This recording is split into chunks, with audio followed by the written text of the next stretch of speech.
Pessoal, falando aqui de switch case agora, tá bom? Vamos começar assim, pegando a idade da pessoa, tá bom? Só que aqui tem uma questão. A idade é um inteiro. Então, não importa a pessoa colocar ali, vamos transformar no inteiro, tá bom? E depois aqui, nós vamos chamar o switch. Tem essa estrutura aqui, tá?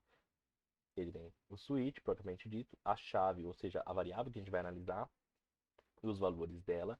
A gente vai dar um break para ela não pular o caso, porque acontece. A gente vai ter vários cases aqui, né? É por isso que vocês vão ver eu repetindo muito switch case. Porque a gente vai ter muitos cases com valor um embaixo do outro. O que acontece? Se a gente não vem aqui e dá um break, ele entra no caso de baixo também, se atender a condição. Agora, se a gente der um break, ele vai entrar nesse caso específico e vai, acabou. Ele fecha o switch case. Lógico, se você precisar que ele entre mais de um caso, porque a variável tem proximidade, ou seja, é como se fosse um e, né, ou um ou, você consegue fazendo aqui ele sem o break, ele vai entrando em um no outro, até um deles ter o break, tá bom? Um deles tem que ter o break para sair do switch, senão não sai. Então a gente vai analisar a idade, né? E a gente está fazendo de um parquinho de diversões. Então se ele tiver 3 anos de idade, ele pode, vamos colocar aqui, vamos colocar um console, né? Eu posso colocar o documento, mas vamos colocar só o console aqui, mais rápido, tá bom? Uma, você pode ir nos brinquedos de criança.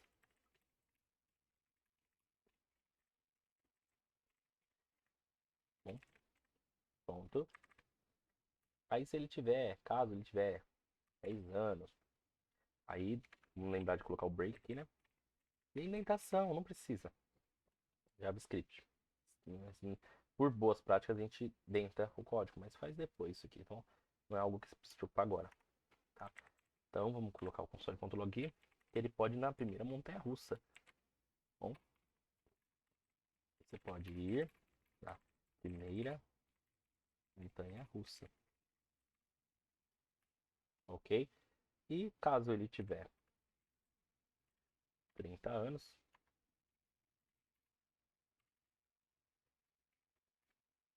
ele pode ir em todos.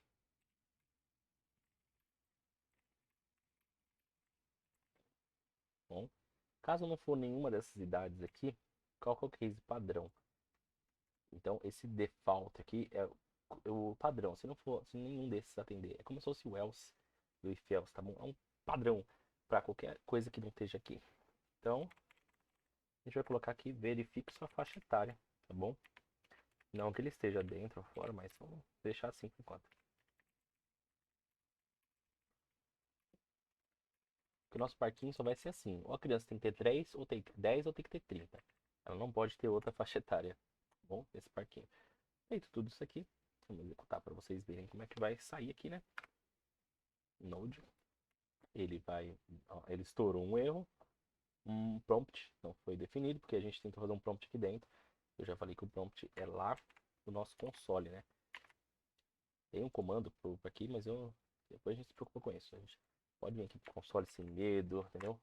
Vamos inserir a idade, a pessoa vai ter 10 anos aqui. Você pode ir na primeira montanha russa, tá bom? Vamos apertar para cima para executar o código de novo. Vamos colocar ele em 3. Pode ir no brinquedo de criança. E vocês viram que eu não usei sinal nenhum? Não usei igual, não usei nenhum comparativo. Eu só usei a variabilidade que eu vou analisar e coloquei os casos de cada uma atendendo. Isso pode ou não deixar o nosso código menos verboso. Vai depender da análise que a gente for. Porque se o nosso if else tiver um intervalo, já não é interessante usar o switch case, porque não é legal aqui, tá vendo quando eu tô colocando um sinal? Então eu não vou conseguir fazer esse intervalo de números, tá bom? Uso o if else.